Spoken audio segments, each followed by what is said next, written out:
Today, we have in our midst Dr. Jayaraman Mahadevan, who will be addressing us on applied Amarakosa, an exposition based on Hatha Pradipika Jyotsna Vyakhya.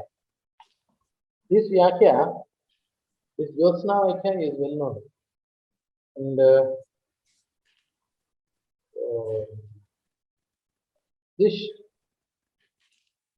well-known Vyakhya for the Hatha Pradipika. Hatha Pradipika is composed by Swatwa Rama of the 15th century AD. It came much later to the basic text Yoga Sutra of Patanjali. Hatha Yoga, Hatha means force or prana like force. The discipline of force, the school of yoga that stresses the mastery of the body as a way of attaining a state of spiritual perfection, where the mind is withdrawn from external objects. This is Hatha Yoga Pradipika. And about Dr. Jayaraman Mahadevan holds a PhD in Sanskrit from the University of Madras. He did his PhD in 2006 and 2010. The topic is the doctrine of Tantra Yukti study. He meritoriously completed his undergraduate and postgraduate degrees in Sanskrit with gold medal and first rank in both the degrees. Prior to that, he underwent traditional Gurukula education in Vedas, Taittiriya Shakha Mula, and Prasthanatraya Shastras in Veda Vijnana Gurukulam Bengaluru under Pracharya Kotemane Ramachandra Bhatt. He is currently serving as the Director of Division of Textual Research in Yoga, Indic Academy. He earlier served as the Director, Research Department of Krishnamacharya Yoga Mandiram, Chennai, for over a decade. His work in the field of textual aspects of yoga involves editing, translating, and disseminating inputs from the traditional Sanskrit literature on yoga. Thus far, he has published 15 books and 15 peer-reviewed journal articles. It is all rare for scholars to write articles in peer-reviewed journals. So he is doing that,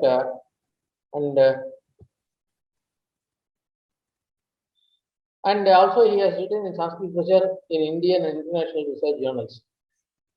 He is also involved in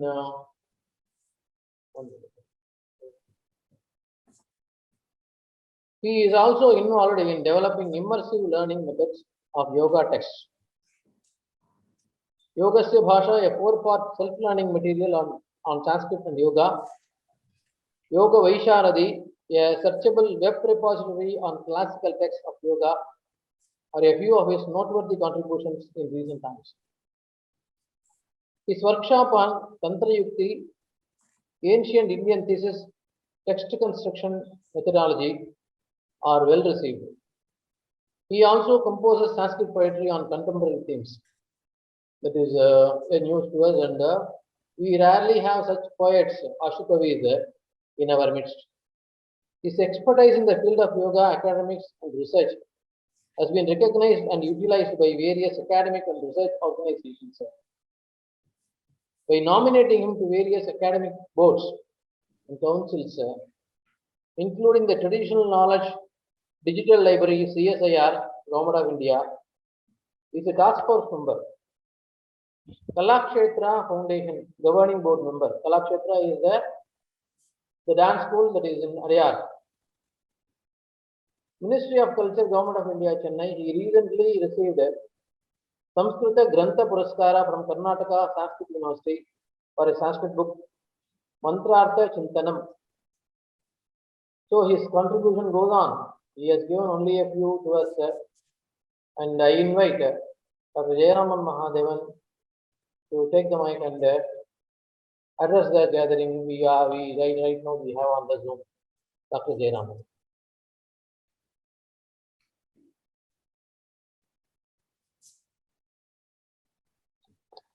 Namaste, Anantanarayanan sir. Thank you for that generous introduction. I will commence with a Vedic prayer. Om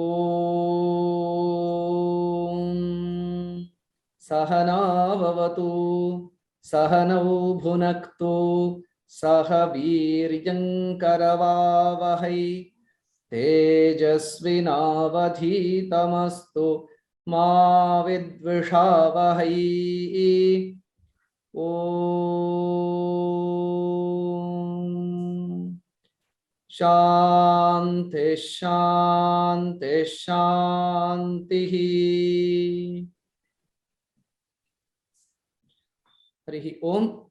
Shri Gurubhyo Namaha. Yeshaha pravachana karyakramaha संस्कृतस्य अत्यंतं विशिष्टस्य कोशस्य अमरकोशस्य विषये अस्ति। अतः आरंभे कानिचन वचनानि संस्कृतेन उक्त्वा अग्रे सरल संस्कृतेन उक्त्वा अग्रे अहम् आंग्लभाषया अनुवर्तयामि। वस्तुतः संस्कृत जगति बहुषु विषयेषु प्रवचनानि आयोज्यन्ते, किन्तु अमरकोशस्य विषये प्रवचनमाला या आयोज्यमाना अस्ति नेशनल कॉलेज त्रिशिरपुरम तत् संस्थया तया कलाशालया या इयं भाषणमाला आयोज्यमाना अस्ति सा अत्यन्तं विशिष्टा वरीवर्ति। यतोहि नाना ग्रन्थेषु प्रवचनं भवति, किन्तु कोशस्य विषये प्रवचनं अश्रुतपूर्वम् अभूतपूर्वम् अति विशिष्टम् अस्ति। परन्तु कोशस्य ज्ञानं नितराम् आवश्यकम्। व्याकरणं कोशः इत्येतेषां विषये यस्य परिचयो न भवति सः भाषायामपि दार्ढ्यं न प्राप्नोति, भाषाद्वारा तत्तच्छास्त्रेषु अपि प्रवेशं तत्र तस्य दुर्लभमेव भवति। तस्य प्रवेशः दुर्लभः एव भवति। तस्मात् आदौ वन्दनार्हाः अभिनन्दनार्हाः अनंतनारायण महाभागाः यत् एतादृशे विशिष्टे विषये व्याख्यानमालां ते आयोजितवन्तः इति। So with this introduction or a few introductory words which was a laudatory in nature about this series of lectures on the lexicon Amarakosha, I straight away go into my topic. I will share my screen. Sir, kindly tell me whether my screen is visible. Yes, visible. Yes. Yes. So, my topic, as has been announced prior itself, is applied Amarakosha and exploring Jyotsna commentary of Hatha Yoga Pradipika. And now, we know what is the utility of a kosha. Kosha is a lexicon. Normally in our Shastra, we have this. Nyaya Siddhanta Muktavali says, what is the utility of a kosha? Why do we have koshas? Shakti Graham, Vyakaranopamana Koshapta Vakyad Vyavaharatascha Vakyasya Sheshad Vivriter Vadanti. There is a typo here. Sannidhyataha siddhapadasya vruddhaha. So, Shakti Graha is the utility of a kosha. That's the traditional utility that we see. The purpose of learning a kosha is Shakti Graha. What is the Shakti Graha? Grasping the Shakti. What is the Shakti? Shakti is, as the Shastrakaras would say, अस्मात् पदात् अयम् अर्थः बोद्धव्यः इति ईश्वर संकेतः शक्तिः. So from this word, we should also understand this meaning. So the Ishvara Sanketa, the indication that has come from Bhagavan to associate this meaning with this particular word, that is Shakti, which is pre-existent, and we have to grasp it. When only we are able to connect the word and the meaning, then we will be able to use the words in appropriate meaning in our language to communicate what we desire to communicate. So, or else communication itself, the very purpose of learning a language is not possible. Okay. So for Shakti Graha, so how do we know that which word indicates which meaning? So there are a list of sources by which we know this word conveys this meaning according to the traditional Shastra convention. Vyakarana, Upamana, Kosha, Aptavakya, Vyavahara, Vruddha Vyavahara, Loka Vyavahara, Vakyashesha, Vivruti, Siddhapada Sannidhya. So some 8 sources are mentioned from which we know the association of the word and the meaning, and grasp the meaning and the word, the connection between the word and the meaning, and we start using. So from grammar, by comparison, and one of them here is Kosha. Kosha, Koshat Shakti Graha. By studying the Kosha, I am not explaining all the 8 because there is no time for that. I have to get into the main topic. So traditionally, Kosha is positioned as a tool for Shakti Graha. Koshas or lexicons are positioned as a tool traditionally to understand the connection between the word and the meaning, so that we can start using the words to our communicative needs. So this is the traditional utility. Okay. Now, the topic, as I mentioned, application of Amara Kosha. Okay, by the Kosha, we know the connection between the word and the meaning. How exactly are we going to apply? So, by studying the entire Amara Kosha from the beginning, Yasya Jnana Daya Sindhoho Ar Amara Nirjara Deva, all these verses we chant, we somehow know the connection. So sometimes it ends with chanting. We saw in the pursuit of the Shastra Adhyayana, people connect the word and the meaning and try to understand the meaning also. But okay, I understood that the word Amara, Nirjara, Deva, Tridasha, Vibudha, Sura, all these point to Deva only. Then in how do I put into use? So there is that question. There is that small, that step that we need to take as to how to exactly make the knowledge flow into action. So that is very important. So knowledge of Kosha, we chant, we study the commentary, we acquire that knowledge, but how do we apply? So application is very essential. So because we know why application is very essential, because in every realm of knowledge, mere acquiring of knowledge will not be enough. By studying Amara Kosha, it is not enough. We have to have the input about how we need to apply it or how we apply it. Only then the very source of knowledge, the purpose of acquiring that knowledge is served. Even in Patanjali Mahabhashya, in Paspashanhika, we see Shabdasya Jnane Dharmaha Ahosvit Prayoge. Patanjali Maharshi also questions this, places before us this question. So the word, we know the meaning, about the meaning, Rama, Ramudhatu, Khai Pratyaya. Then from that, the word Rama is created, etc. Okay, this is the prakriya we come to know. So our dharma is the goal achieved by knowing the nitty-gritties, the nuts and bolts of creation of words, or is it in using the words? Prayoge dharma. Finally, we see Patanjali Maharshi in his Bhashya that it is in prayoga where the dharma lies. So we have to use it. We have to apply it. So in application lies the real purpose of acquiring the knowledge. So as I am going to speak about yoga also, in Yoga Shastra also, there is a lot of emphasis on how do we apply the knowledge that we have acquired. So in Hatha Yoga Pradipika, we see Kriya Yuktasya Siddhi Syat Akriyasya Katham Bhavet Na Shastra Patha Matrena Yoga Siddhi Prajayate.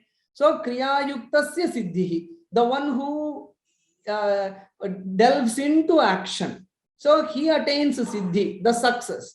The one who just merely acquires knowledge and not apply it, so where will he, when will he attain Siddhi? So merely by Shastra Patha or rote learning or chanting it, it has its own vibrational value, but it to reach a better refinement, to serve our purpose of attaining the Purusharthas, Dharma, Artha, Kama, Moksha, we have to apply it.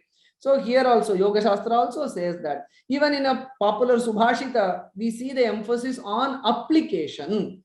Shastran yadhitya bhavanti murkha, etc. Yastu kriyavan purushaha savidwan suchintitam cha aushadham aturanam na nama matrena karotya rogam. If I know that by consuming crocin, I will crocin or anasin or whatever tablet, if I know that merely by that knowledge, my headache will not go away. I have to go buy the tablet, put it in my mouth, and then I have to gulp the water and get it into my system, the medicine.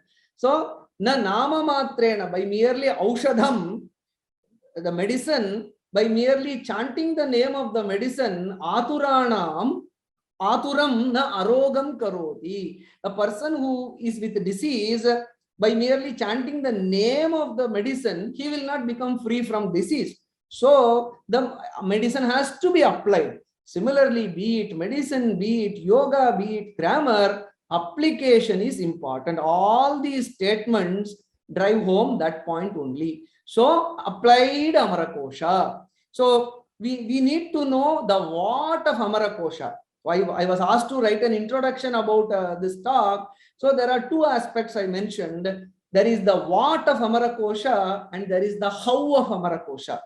So we know the various vargas, the Swarga Varga, Manushya Varga, Vanaushadhi Varga, all the Nanartha Varga, Devata Varga, so many Vargas are there. We need to know, we need to acquaint ourselves about the what of Amarakosha.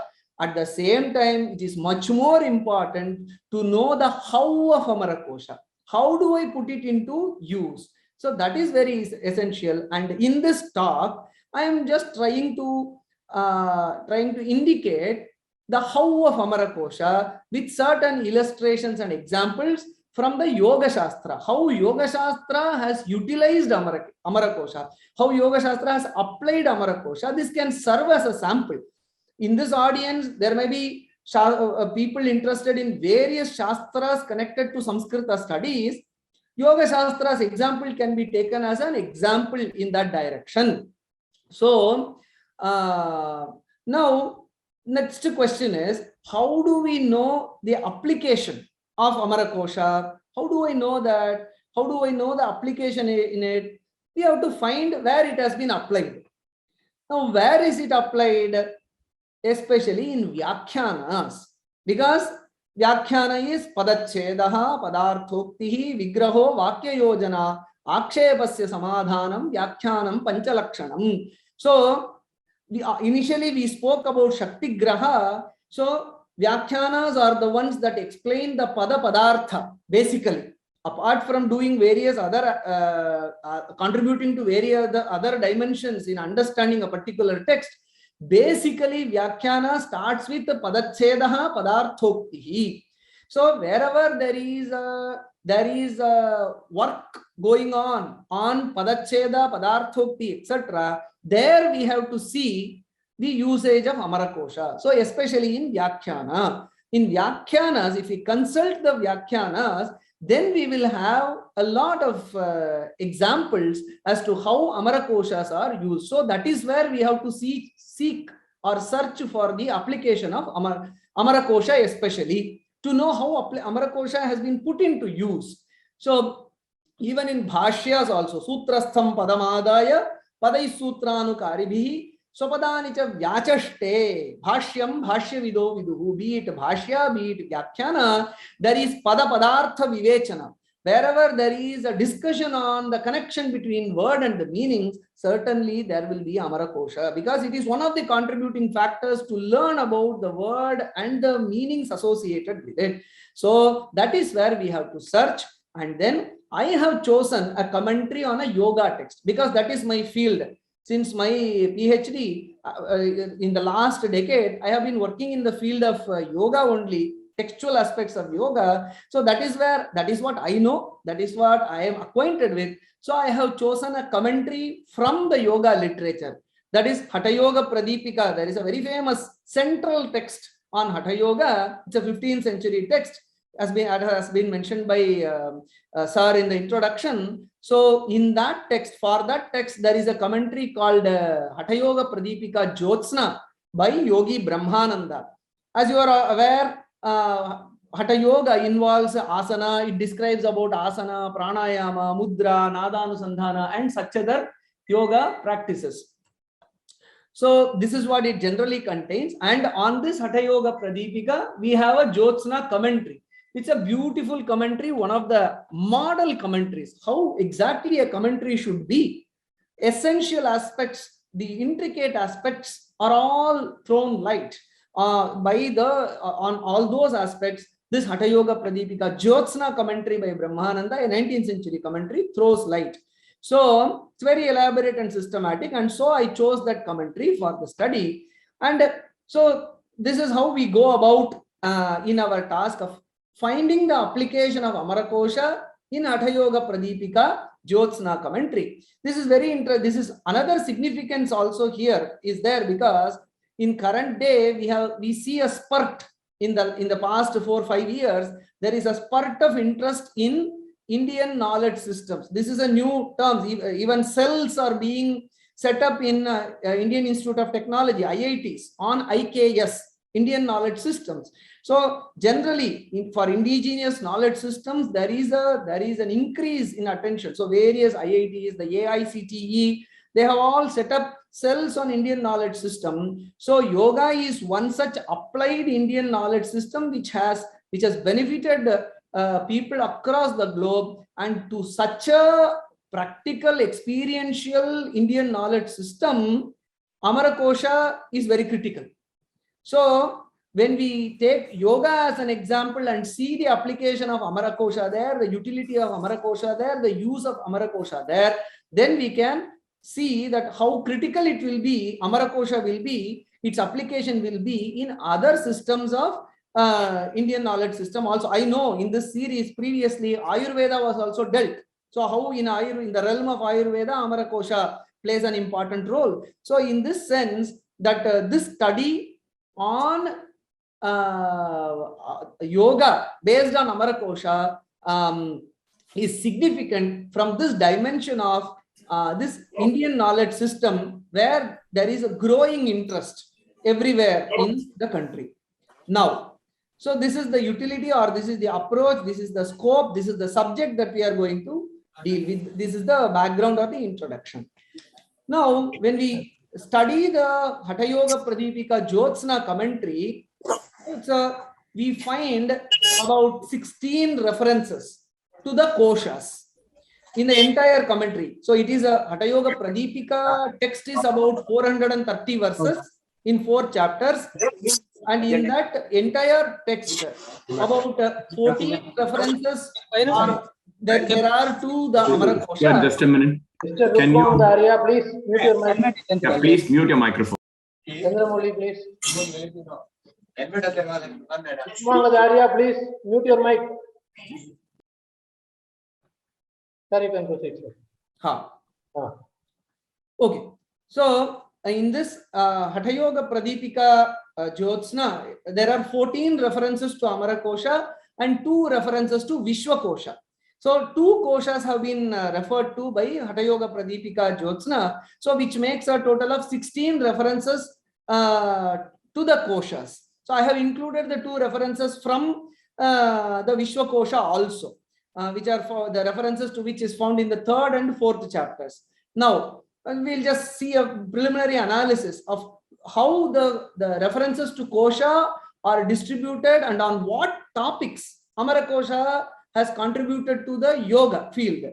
So first chapter of Hatha Yoga Pradipika is about asanas and prerequisites of yoga, like food, lifestyle, etc. So there we find one reference to Amara Kosha which speaks about the ahara for yogins. So the ahara connect. So ahara dimension is clarified by Amara Kosha. In the second chapter of Amara Kosha, there is a description of pranayamas and the shat kriyas, neti, vasti, dhauti, tratakam, all these practices are mentioned. So in that we find 4 references to Amara Kosha, where 2 references to Amara Kosha are on the kriyas, neti and nauli kriya, and there are 2 references to two discussions based on Amara Kosha on pranayama, on Bhastrika pranayama, and a general guidelines on how to go from Kumbhaka to Samadhi. So there also we find reference to Amara Kosha in the second chapter. In third chapter, that is the maximum distribution of Amara Kosha references and mudras. Mudras is very critical for Hatha Yoga, because it is by mudras that the prana enters into Sushumna. Only then Nadanusandhana, Dhyana and Jivatma Paramatma Sanyoga can happen. So mudras are very critical. So in that mudra, in that chapter on mudras, there are 7 references to Amara Koshas, where the Mahabandha, Mahaveda, Khechari, Vajroli, Shakti Chalana. In explaining all these mudras, out of the 10 mudras, to explain about 1, 2, 3, 4, 5 mudras, we find references to Amara Kosha. The commentator Brahmananda uses Amara Kosha to clarify aspects using Amara Kosha. And in chapter 4 on Samadhi and Nadanusandhana, we find 4 references where Amara Kosha helps in clarifying certain aspects of prerequisites of Samadhi, importance of Samadhi, and there are 2 references to Amara Kosha in the context of clarifying certain meanings in the Nadanusandhana practice. So this slide is not mere data and its analysis. This helps to understand that how a kosha literature, how Amara Kosha is critical for the field of yoga, especially for Samskrita. Samskrita is essential for yoga, and that too specifically how Amara Kosha contributes to various dimensions of yoga, like asana, prana, be it asana, be it pranayama, kriya, mudra, samadhi, nadanusandhana. On every dimension, Amara Kosha has, and the Vishwa Kosha has, references to offer, clarifications to give, and light to shed for better understanding. When there is better understanding of these yoga techniques, then the practice will be better. If the practice will be better, the desired outcome, be it therapeutic, be it spiritual, they will be attained better. So that is the purpose of this slide, which shows the distribution of references of Kosha, Amara Kosha, in the various chapters of Hatha Yoga Pradipika Jyotsna commentary. Now, we initially started out discussing the application. So we can see when we analyze these 16 references, we can analyze it in a different light also. In the sense, for what purpose, what are the purposes that are served by these 16 references? What exactly do these 16 references contribute in understanding this yoga text? So in the 7 references, these same 16 references can be analyzed in terms of distribution of purpose that which they serve. One is they explain the meaning. So vyakhyana. So there will be a word and there will be an explanation. So the very explanation is based on Amara Kosha. We will see examples to each of these. There are 7 such occasions where the very explanation given by Brahmananda directly comes from Amara Kosha. And then in another 4 references, we see that there will be multiple meanings. In Samskrita is one such language where one single word can have many meanings. So Hari, the word Hari is there. The word Hari has so many meanings. Bhagavan Narayana is one meaning. and then the lion is another meaning, and so many such other meanings are there for one single word Hari. So, and even we say Saindhavam. Saindhavam is another common example that we use in Sanskrita lore to indicate the differences of meaning. Does Saindhavam means Lavanam, salt, or is Saindhavam harsh? So for single word, there will be many meanings. So the commentator has the responsibility to show that there are many meanings possible, but for this verse, I am fixing this meaning. So this Amarakosha, in 4 occasions, what happens is, Brahmananda uses Amarakosha to show the varieties of meanings possible and then fixing one meaning. So he removes ambiguity from the possible general meanings and fixes one meaning based on the authority of Amarakosha. And then also, so it is connected. 2 and 3 are connected, where we see that from myriad meanings possible, all the other possibilities are to be ruled out, and one meaning has to be fixed. For that also Amarakosha helps. And if the knowledge of Amarakosha is there, for one particular description, various shades of meanings, various levels of meanings can also be brought out. So from the same above point, multiple meanings are possible, they may confuse, so they have to be fixed. And in that dimension also Amarakosha helps, and those multiple meanings are to be retained, and all those various shades of meanings can also be explained to bring out more insights on any given verse. So that is also done based on Amarakosha by Brahmananda. And then there will be certain unfamiliar words. So for them, much more familiar words are given. So familiar equivalents are given by Brahmananda using Amarakosha in 3 references, in 3 occasions. And then more importantly, Amarakosha has been used in 1 occasion by Brahmananda as an authority in deciding or kind of making an authentic authoritative statement that this is how a particular context has to be understood. In Vakyartha Chintana also, in Shastrartha Vichara also, Amarakosha contributes as an authority. Initially I mentioned in Shakti Graha, in understanding the word and the meaning, Kosha is an authority. So that authority of Kosha is used in 1 Vakyartha occasion by Brahmananda to fix or to answer a specific question. So in these 5 different ways, we see the self-same Amarakosha. So initially we started out looking at the idea that Amarakosha helps in understanding the word and its meaning. But when we look into when we just analyze it, we see that these many utilities are possible in these at least 5 ways. We can see the use of Amarakosha in Hatha Yoga Pradipika. Let me illustrate.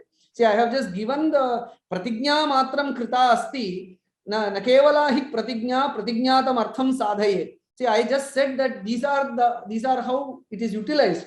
Unless and until I give illustrations, my explanation will not be complete. So let me give illustrations or examples on these dimensions, on these 5 usages of Amarakosha, so that what I initially said becomes established or clear. It is the application of it is known by the illustration. Now, let's take a few examples. Now, there is a reference. So the first one, so the Brahmananda, the commentator, uses Amarakosha to explain the meaning of the words. In 7 occasions, we can see 2 or 3 examples in that regard. When I give the example, it becomes much more clearer. So there is a kriya, as I mentioned, neti kriya, neti. There is sutra neti, jala neti, that is inserting a soft tube from one side of the nose and then taking it out of the other side of the nostril, or getting it through the mouth. So by that, the nasal passage and all these places are cleansed. So that is sutra neti, and this can be done with the jala also, water also. So there we see the verse Jatrurdhva jata roghaugham netirashu nihanti cha. So this verse speaks about the utility of neti practice. What does neti do? Jatru urdhva jata roghaugam netihi ashu nihanti. So neti destroys diseases quickly. So which diseases? Jatru urdhva jata roga. So those rogas that manifest above the collarbone. So that is how neti helps in clearing all the diseases or kind of illnesses above the collarbone. So here we can see jatru is the word. What is the meaning of the word jatru? How does the commentator explain the word jatru? See, I simply said jatru is collarbone, but how does the commentator go about it? He says jatrunoho skandha sandhyoho. So for the word jatrunoho, he gives the commentary skandha sandhyoho urdhvam uparibhage jataha jatru urdhva jataha sachaso rogana moghascha tam ashu nihanti jhatiti nihanti ityadi. So here we see for the word jatru, the commentator gives the meaning skandha sandhi. It is easy to translate, but it is difficult to give the right description. So here Acharya Brahmananda says skandha sandhi as the explanation for jatru. Where does it come from? This expression, this explanation, jatru as skandha sandhi, comes from directly from Amarakosha, and Acharya also quotes that. Brahmananda quotes that. Skandho bhuja shiromso stri sandhi tasyaiva jatruni. So skandha tasyaiva sandhi. So the sandhi of the skandha is called as jatru. So this statement from Amarakosha has helped Brahmananda to write the meaning of jatru as skandha sandhi. So thus we can clearly see how the knowledge of Amarakosha helps in writing down the meaning of, see, jatru seems to be an unfamiliar word, but skandha is much more familiar word, and sandhi is the junction. So how does those familiar expressions come about? Those familiar expressions in making a lucid commentary comes from the knowledge of Amarakosha. So Brahmananda was aware of this commentary. The expression skandha sandhi is found in Amarakosha. So he easily put the expression jatrunoho skandha sandhyoho. This is Amarakosha in application. Let's see another example. There is a mudra in the 3rd chapter called Mahabandha Mudra. Mahamudra, Mahabandha, Mahaveda, all those mudras are there. In that Mahabandha, we have a verse. How to do that Mahabandha? I'm not going into the details of it. We are concerned with word and the meaning only. There we see, these are very simple examples. Everyone can relate to it. Parshnim vamasya padasya yonisthane niyojayet vamoru parisamsthapya dakshinam charanam tatha. A portion of Mahabandha practice is being mentioned where the parshni of the left leg. So vamasya padasya, parshni has to be pressed against the yonisthana. Yonisthana refers to the perineum region. So in that perineum region, the parshni has to be pressed against. Now what is parshni? Acharya Brahmananda says vamasya savyasya padasya charanasya parshnim. What is parshni? Gulphayoho adhobhagam. Parshni means, he explains, gulphayoho adhobhagaha. So what is gulphayoho adho? Gulpha refers to ankle. So elsewhere he has explained the word gulpha also. So he says parshni means gulphayoho adhobhagaha. How come he explained parshni as gulphayoho adhobhagaha?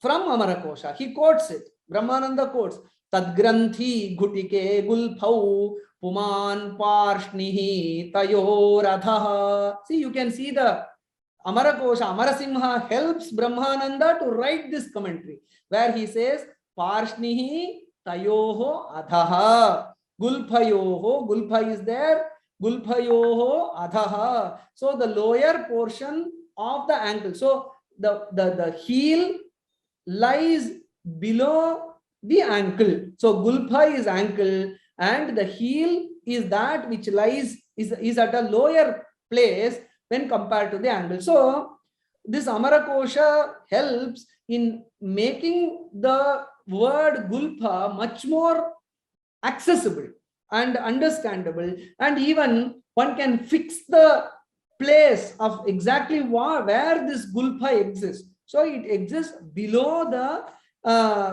where this Parshni exists, it exists below the gulpa region. So this explanation of the word Parshni comes from Amarakosha. These are how the commentary itself emerges from the Amarakosha. Again, this is very interesting. The next example, on the same utility of explaining the meaning, how the commentator uses Amarakosha to lucidly explain seemingly uncommon terms like Parshni, and then the previous term, these are Jatru, all these things. Now here we see another term. Ayam yoga punyavatam dhiranam tattvadarsinam nirmatsaranam vaisidhyen natumatsarashilinam. So here the word matsara. So this is about the practice Vajroli. There is a practice called Vajroli. I am not going into the details of it. This is another mudra practice. So in that this verse says that this is a special practice. Only very intelligent person who have done punya and those who can see the tattva, they can practice, and those who are without matsara, the word matsara is the point of discussion here. Those who are bereft of matsara can succeed in this practice of Vajroli. Natu matsara shalina, natu matsara shilina. Those who have this matsara, they cannot succeed in this Vajroli practice. Now what is matsara? How do we understand matsara? It is very easy to translate. Envy. We can say envying. So, or sorry, rather hate towards others' virtues. So we can normally the word matsara is in a competing situation where we hate others because they are endowed with more quality, etc. So what then it is easy to translate, but in the language itself, how to lucidly express. Here to this commentary, Brahmananda says, Tesham nirmatsaranam anya guna dvesha rahitanam. So how to explain the word matsara? Matsara is anya guna dvesha. Nirmatsara, sorry. So matsara is anya guna dvesha and nirmatsara is anya guna dvesha rahita. So those who are nirmatsara refers to those who are bereft of dvesha, hate towards anya guna, others' virtues. So they are nirmatsaras. So now how did Brahmananda come to the meaning that matsara refers to anya guna dvesha? Again, for this also, this is from the commentary itself, Amarakosha, he quotes Amarasimha, matsaro anya guna dvesha. So how to beautifully put. So we know matsara, envy. How do we say envy? How do we understand the quality or the vice called envy? So it is how do we break down the concept or the vice called matsara? Matsara is to be break down as anya guna dvesha. Where does that clarity come from? It comes from Amarakosha, and that clarity that Brahmananda had, he has used it in his commentary to explain the word nirmatsara, where the word meaning the matsara comes, the matsara is given the meaning anya guna dvesha. So in explaining word and their meaning, see the previous two examples like Parshni or Jatru are uncommon words. So for those uncommon words, the explanation comes from Amarakosha, that is good. But matsara is not so uncommon. But even for those uncommon words, for which we intuitively understand the meaning, but we cannot adequately express in words, for that the lucid expression of those terms has been facilitated by Amarakosha. So these are the beautiful shades and layers in which Amarakosha helps a person, especially a commentator, to bring the text and its meaning closer to the person who is studying it. That's how Amarakosha can facilitate, and Brahmananda has put it to full use. This is the application of Amarakosha, not only for uncommon words, for common words also. Matsara. One last example. So we saw the word gulpa. So we see about the Shakti Chalana practice, which is again a mudra practice, comes in the 3rd chapter. Sati vajra sane padau karabhyam dharaye dridham gulphadesha samipecha kandam tatra prapidayet. So you have the word gulphadesha, gulpha. What is the meaning of gulpha? Vajrasane krite sati karabhyam hastabhyam gulphau padagranthi. So gulpha is explained as padagranthi, the knot-like formation in the feet. So what is that? The ankle. Ankle so picturesquely described. The word picture itself is created. Now where does this padagranthi expression come to Brahmananda? He goes to Amarakosha only, where he has derived that tadgranthi ghutike gulphau. Tadgranthi means padagranthi, the knot in the pada. So in the previous section, something has been told about the pada. So he has used the sarvanama tad. So tadgranthi, padagranthi. So how to explain gulpha? Not to translate. Use the same Samskrita bhasha to explain tadgranthi. And it is much more, it comes to the mind easily. Oh, there is a knot-like formation in the feet. So that is granthi, padagranthi. That is gulpha. So this is how the language seeps in deeper.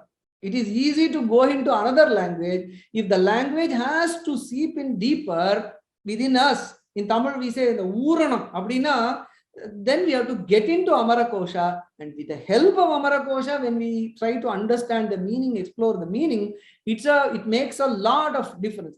See, if I say gulpha and then the meaning pada granthi comes to my mind cannot go anywhere else, because it is such a physical description of that part of my body. So it will remain certainly with me. I will not forget. So with all, in explaining all these terms with such different shades of meaning, be it a known word, be it an unknown word, Amarakosha has been put into maximum use, utmost use by the Brahmananda. So we see that in all these commentaries, we are just considering the first case. So it has aided clarity. When I say Anya Guna Dvesha is Matsara, it is very clear, no doubt, as to what the meaning of the word Matsara is. It aids clarity, precision, and also flourish of expression. When I say Anya Guna Dvesha or Pada Tad Granthi or any other explanation that is given, the language also flows freely. So in that sense, and it, as I mentioned, in our contemporary times, it is easy to get into the translation mode quickly without getting into the translation mode, especially for Indian audience. When I am teaching to Indian audience, why should I go into translation? If I can draw the inspiration from Amarakosha, the Pada is known in all Indian languages. So Granthi may also be known in all, and Anya, Guna, Dvesha, all these words are known in Indian languages, not uncommon to Indian languages. So we can use the terms from Amarakosha to make this becomes teaching more intrinsic and not extraneous. We need not impose another language to teach things which are very, very much within the language. So in this way, Amarakosha, using Amarakosha to explain helps a lot. And then as we see, the description is also very clear. Anya, Guna, Dvesha, all these things are better understanding is facilitated. So now, the second example, as I mentioned, 5 utilities. Now I come to the second utility. Now, when there are many meanings, whether it's very becomes coming difficult for me to, where should I do the Shakti Graha? To which meaning I should associate this word? There also Amarakosha comes to rescue. So here we see for this Bhastrika Pranayama, there is this verse, यथोदरं भवेत् पूर्णम् अनिलेन तथा लघु धारयेन्नासिकां मध्या तर्जनीभ्यां विना दृढम्. So nasikam dharayet madhya tarjanibhyam vina. So this two fingers are to be excluded, and then either it can be held like this or it can be bent like this, and then the nasika has to be held on both sides, and then the prana has to be retained within. In the Bhastrika is a long process, some 7-8 verses are there. In one verse, the how to hold the breath within is indicated. So there we find the expression laghu. What is the laghu? Generally in Tamil or in any other regional languages, immediately we will think that laghu is something light or small, etc. So this is the first general meaning that comes to our mind is laghu. When we say laghu and guru, when we compare, normally laghu is contrasted with guru. Even in Chandas, we have the expression laghu and guru, or even in normal language, guru is something heavy and laghu is something light. All these general ideas, general meanings come to our mind. There, Brahmananda explains, yatha yena prakarena pavanena vayuna laghu kshipram kshiprameva udaram purnam bhavet tatha tena prakarena suryanadya purayet, etc. So by the suryanadi, one has to quickly inhale and hold the nose, the nostrils. So the word laghu means kshipram. Where did this meaning, where has this meaning come from? So here also Brahmananda says laghu kshipram arandrutam. So this the word laghu also has the meaning kshipra. So this general common understanding, those meanings which present on their uninvited meanings, which present multiple meanings that present themselves, are removed, that ambiguity is removed, and then the essential contextual correct meaning that laghu means kshipram, quickly. One should hold the nose quickly after inhaling through the right nostril. So that meaning clarity, from among the many meanings that are possible, one meaning is fixed with the help of Amarakosha. So Amarakosha provides that pramana to fix the meaning. In the similarly, now next one is very important, which is bound to multiple misrepresentations and multiple mistranslations in English. We see this is a general indication when a person becomes an expert in the practice of kumbhaka, then he slowly from Sahita kumbhaka he moves to the level of Kevala kumbhaka. So there, how he should be concerned about his mind. So where should he focus his mind? So in that context, Brahmananda says, kumbhaka pranarodhante kuryat chittam nirashrayam evam abhyasa yogena rajayoga padam vrajet. So after the kumbhaka experience sets in, then one should not load the mind with any other external content. One should keep the mind free. Nirashrayam. One should not make the mind get attached to something. Just allow the mind to be empty when in the state of kumbhaka. So this is the technique. So here the word abhyasa yoga is used. This is very interesting. So what is abhyasa yoga? We know again, when we say the word meaning, when we utter the word yoga, hundreds of meanings of the word yoga comes. Jivatma Paramatma yoga, yoga chitta vritti nirodha, and then what else? Samatvam yoga uchyate, yoga karma sukha uchyate. Hundreds of definitions come to the mind. But what is abhyasa yoga here? So to that the commentator says the yoga here is yukti. Yukti means technique. So here abhyasa yoga means the technique for practice. So abhyasa eva muktaritya abhyasasya yogaha yuktihi tena. So where is this meaning yukti come from? Of course, in Amarakosha itself there are so many meanings. He quotes yoga sannahanopaya dhyana sangati yuktishu. So many meanings are possible, but here this is not chitta vritti nirodha, this is not samatvam yoga uchyate, this is not karma sukha kaushalam. This is technique. Yukti means a device or a technique. So by this technique of practice, abhyasa yoga here means the technique of practice. What is the technique here? When the Kumbhaka state is achieved, don't try to think anything. Just allow the mind to be empty. That is the technique, that is the input. This is the Abhyasa Yoga, technique of Abhyasa. So, with multiple possibilities flooding our mind, Amarakosha helps in putting us full stop to that multiple ambiguities and helps in fixing one meaning, that is Abhyasa Yoga. So, there are so many such examples. Under fixing, from I'm skipping that, moving to third utility. So, as I mentioned, it avoids ambiguity and thus misrepresentation. If I say Abhyasa Yoga, by the Abhyasa, Chitta Vritti Nirodha or Karma Kaushalam, etc. comes, this is far-fetched. Goes very far away from what is intended. The technique is shrouded, or the technique that the Acharya tries to convey is missed. And a lot of misrepresentation, what happens if we don't take the support of Amarakosha or study the commentary which has taken support of Amarakosha. So, and also there are so many further implications on this also. It helps the commentator to exhibit awareness of so many meanings. It is not that Brahmananda does not know that yoga means Sannahana, Upaya, Dhyana, Sangati, etc. I should not say that from somewhere he has brought this meaning, this yukti to the word yoga. It is not that he is not aware of those multiple meanings.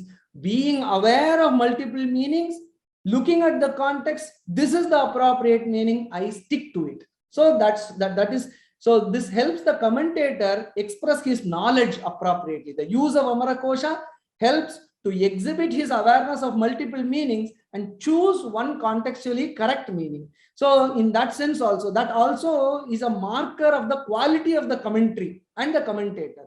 So in that sense, so many such utilities are there. And for the second point that we saw about the application of Amarakosha, and then bringing out various shades of meaning in any given verse. So I'll quickly pass with one example each for the next two. So Tatravastu dvayam vakshye durlabham yasya kasyachit kshiranchaikam dvitiyam tu nari cha vashavartini. So as I mentioned, there are a couple of references from Vishwakosha also. So 14 plus 2 references. So here, this is about the Vajroli practice, where the support of a lady is needed, and also the milk that is also required. In that regard, the commentator says it is very difficult to attain. It is durlabham. Two things are durlabham for a yoga practitioner. One is an understanding lady, and also milk in sufficient quantity. So these two are essential, he says. Now the word durlabham is used. What is the meaning of durlabham here? So yasya kasyapi dhanahinasya durlabham dukkena labdhum shakyam dukkenapi labdhum ashakyam. So that is durlabham. Durlabham can have two meanings. One is very difficult to attain, or even with great difficulty it is impossible to attain. So the durlabham has these two meanings. How did those two meanings come about? It is from the support. How did the one word being given two shades of meanings, difficult to attain, and even with great difficulty it is not attainable.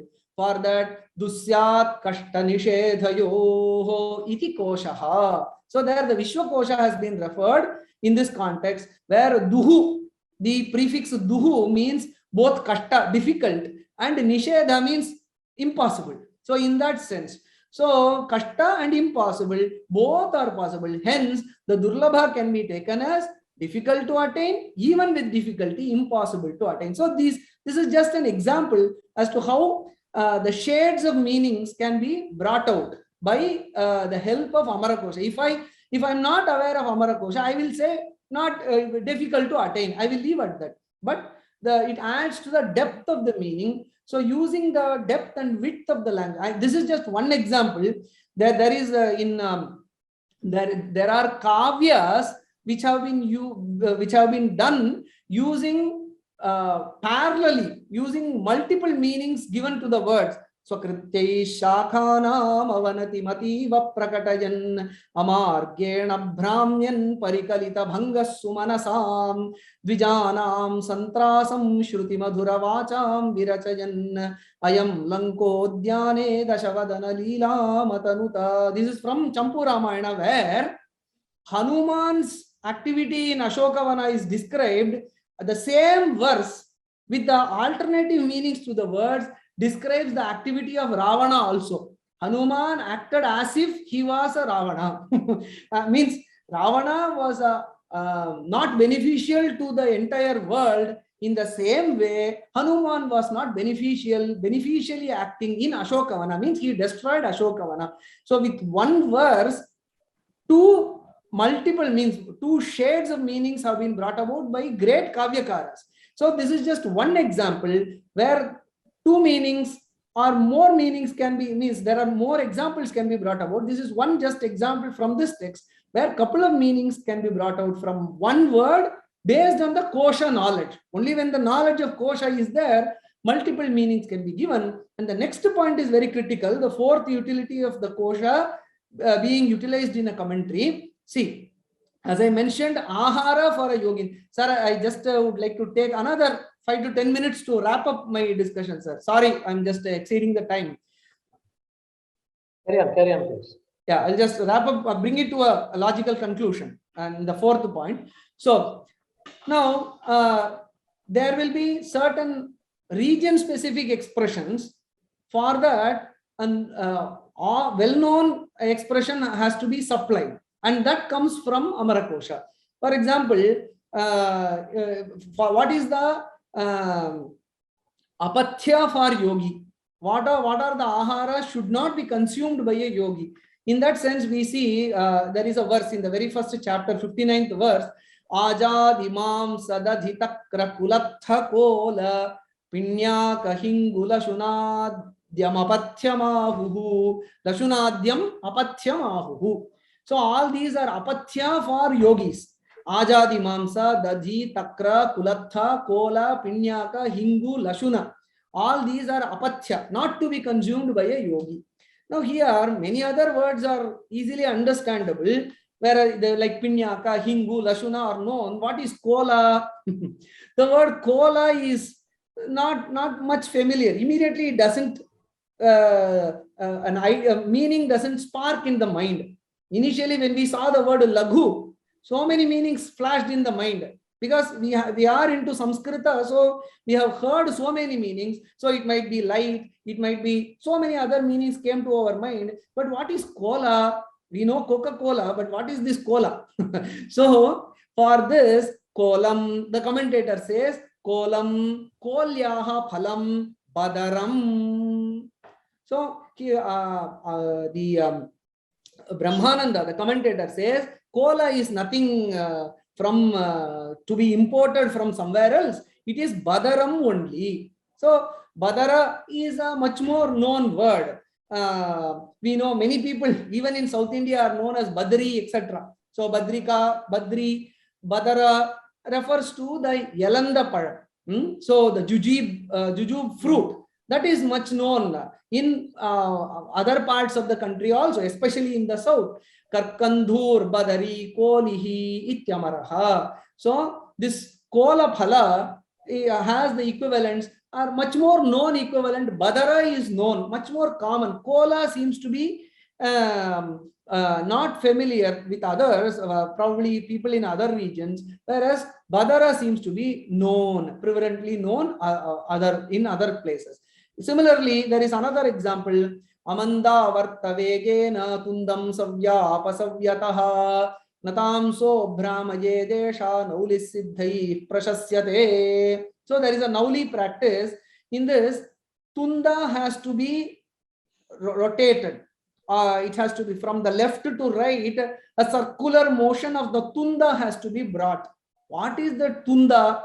Tunda again doesn't create any meaning in our mind. Sometimes it is not very familiar. So Brahmananda gives the expression Pichanda Kukshi Jatarodaram Tundam Ityamaraha. Pichanda Kukshi Jatara Udara Tunda. So he gives a sequence of synonyms. Oh, tunda. Tunda means udara, jatara, kukshi. So these are commonly known words. So then we understand, oh, it is the abdomen. So the much more familiar words like jatara, udara, kukshi, when they come, we immediately grasp the meaning. Tunda is nothing, something out of the world. It is nothing but our own abdomen. So the abdomen has to be rotated in a circular manner in the practice of Nauli. So this familiar Tondi. example, sir? Tamil Tondi, Tondi. Tondi, Tondi is there. So Jatara, Udara are much more kind of easily, and Kukshi. So all these expressions are much more familiar. So probably we can see Swatma Rama is probably a Natha Yogi from the North India.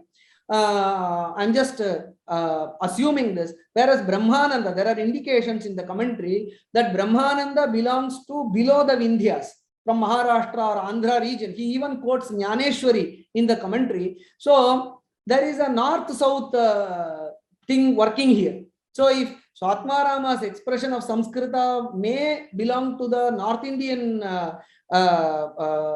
usages which are common in North India, so Brahmananda uses Amarakosha. So for a geographical connect is also brought about in understanding the terminologies easily. So this dimension can also be thought about when the choice of the words. Even in Tamil language, the words, certain words which are used in Chennai are not understood in Kanyakumari.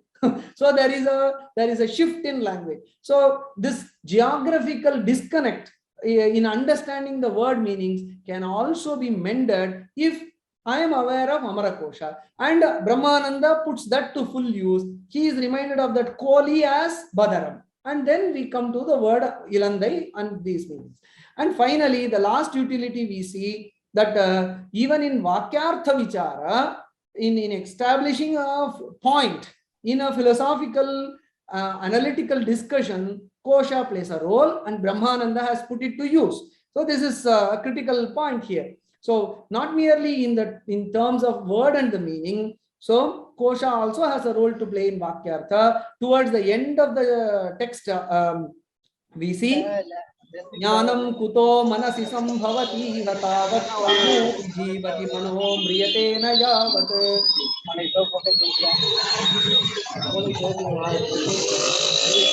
Mr. Shyam Sundar, please mute your mic. Prano mano dvayamidam vilayam nayedyo moksham sagachati naro na kathanchidanyaha. For this verse, this verse speaks about how does a person attain moksha towards the end of the text. This comes. So is it by merely studying the Shastras a person attains moksha? No. The Vakyartha Vichara goes like this. By hearing, listening to or studying the Shastras itself is enough. That's what the Purvapakshi says. Whereas the Siddhanti, because it is a yoga text, so it is towards the practice of yoga. A mind that is refined, Shastracharya Upadesha Samskritam Manaha, as Shankaracharya would put in his commentary, the mind will help in realization of the Atman. But what kind of a mind? Shastra Acharya Upadesha Samskritam Manaha Atmadarshane Karanam. So such mind only can help us realize. So that refinement of the mind is brought about by yoga. By yoga, the mind which has been refined, if that mind listens Tattvamasi, etc., then moksha can be attained. By merely, no, I will not do yoga, I will not meditate, I will not regulate prana, I will not focus the mind. But by merely studying Shastra, I will attain moksha if someone dreams, that is not possible. This is the Purvapaksha Siddhanta discussion that is going on in that. I'm just introducing that Vakyartha there. There is a discussion, whereas the Purvapakshi says the mind itself is not a indriya. Manasa, nacha manasaha, one of the arguments of the Purvapakshi is the mind itself is not an indriya, etc. he says. So to refute that, Brahmananda or the Siddhanti uses nacha manasaha anindriyatvam. Manasaha indriyatve badhaka bhavat. Mind, of course, see, there is no difference of opinion that by mind the Atman can be realized. the visions of Atman can be achieved, you cannot say that for argument's sake, the Purva Pakshi says the mind itself is not an Indriya, etc. For even argument's sake, you cannot call the mind as a mind as not an Indriya. Mind is very much an Indriya. The Siddhanti establishes that, and he says Karmendriyam. So he quotes Amarakosha to that, to establish that mind is an Indriya only. How do we get that? Karmendriyam tupaivadi manonetra adidhindriyam itya Amarakosha. Pratyaksham syada indriyakam apratyakshamati indriyam. These two back-to-back Amarakosha references are given, and then the Siddhanti says iticha atayevacha shakti pramana bhuta koshopi indriya pramana indriya pramanaka jnanasya apratyakshatvam vadan manasaha indriyatva jnapakaha. So this kosha establishes that whatever is grasped by the indriya is only pratyaksha, and manas is an indriya. So mano netradi dhindriyam, manas, netra, etc. are dhindriya or jnanendriyas. Hence, whatever is grasped by manas becomes a manasa pratyaksha. Hence, manas is also an indriya. So, shakti pramana bhuta koshaha. So, from the kosha, we can understand that manas is an indriyam. So, while stacking the arguments, the Siddhantin very well uses this Amarakosha to strengthen his paksha that by manas, Atmajnana can be attained, but that manas has to be refined by yoga practice, by pranayama, etc. and dhyana, etc. So thus we see the critical role of kosha being used in establishing the vakyartha vichara also. So thus, to conclude, I am summarizing the discussion. Thus far we have seen, I started out saying that where to find the application of Amarakosha, wherever there is Padapadartha Vivechana. Where do we find Padapadartha Vivechana? Word meanings are discussed in Vyakhyana. What is the Lakshana of Vyakhyana? Padatsedaha, Padarthoktihi, Vigraha, Vakya Yojana, Akshepasya Samadhanam, Vyakhyanam, Panchalakshanam. Vyakhyana has 5 roles to play. Padatsedaha, words have to be split. Padarthoktihi, the meaning of the words are to be clarified. Vigraha, wherever there is a compound word, Vigraha Vakyam has to be presented. Vakya Yojana, the sentences are to be connected, the Anvaya has to be created. And Akshepasya Samadhana, wherever there is an objection, or the Vyakhyata himself has to raise an objection and answer it, so that the explanation, the understanding is complete. So from this analysis of the references of Amarakosha in Brahmananda, how has Amarakosha helped, in which dimension of Vyakhyana, in which dimensions of Vyakhyana Amarakosha has helped, especially in Padarthokti. All the 4 points, the first 4 points, explaining the meaning, fixing the meaning from among many possible meanings, and bringing out the various shades of meanings, familiar equivalents. All these contribute to Padarthokti, dimension of Vyakhyana. So, and Padarthokti is very critical in Vyakhyana, because Padarthokti, see, we cannot do Padarthokti without, see, if something contributes to Padarthokti, by implication, it contributes to Padacheda, it contributes to Vigraha Vakya, it contributes to Vakya Yojana also. Without knowing the word meaning, we cannot do Samasa, we cannot do Anvaya, we cannot even split the words. So, if something contributes, which is central, so there is centrality of Padartha, Padapadartha Vivechana, then Padacheda is also covered, Vigraha is also covered, and Vakya Yojana is also covered. We also saw that in Purvapaksha Siddhanta also this Amarakosha has been used in Vakyartha Vichara. So Akshepasya Samadhanam.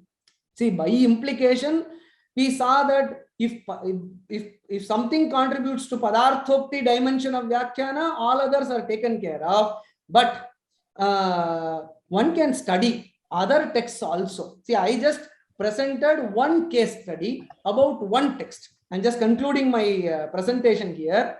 See, I just consulted one text from one discipline and one commentary on that only.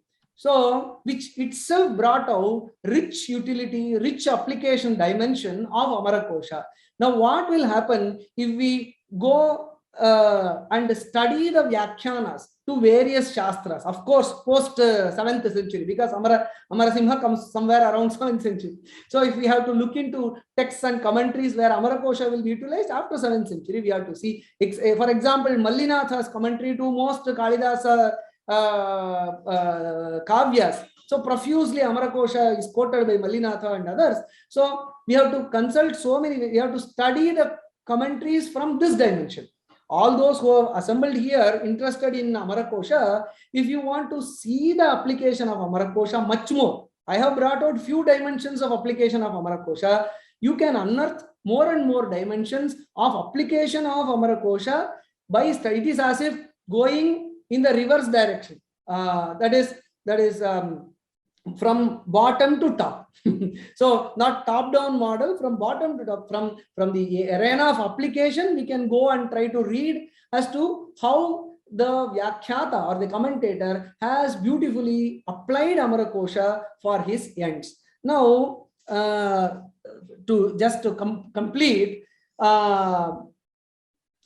this, what happens is when we deepen our understanding, when we study the Amarakosha in the context of any Vyakhyana or any Shastra text, what happens? We understand the purpose of the quotation. See, previously it was not just to exhibit the erudition that this Brahmananda has studied Shastras just to show off his erudition. Brahmananda did not use Amarakosha.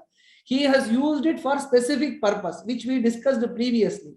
So the very purpose of bringing in that quotation is understood when we see how it has been applied, but for what end the commentator has used. So by that, what will happen? We will appreciate the text better. And when we appreciate the text better, we understand it better. When we understand it better, for such practical disciplines like yoga, we put it into practice in a better manner. Hence, it's very important that we study these commentaries, the application of Kosha. And one final point is, it is very essential to see the application of Amarakosha in various commentaries, because if someone wants to write a new commentary, which is lacking in our current era, we are still studying commentaries a century ago, written century ago, 2 centuries ago, 10 centuries ago. New commentaries have to come up, because our Shastras always take into account the Desha, Kala, Vartamana, etc. So for changing times, newer and newer commentaries in Sanskrita literature have to come.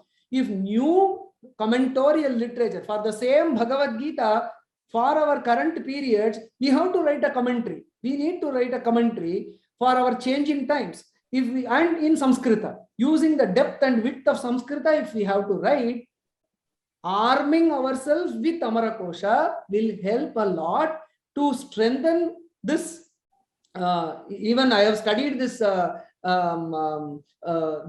Sanskrita Commission report, the first Sanskrita Commission report, which was published in 1956, and even in later subsequent reports also. What is lacking is new creation of Shastric material in terms of Vyakhyana.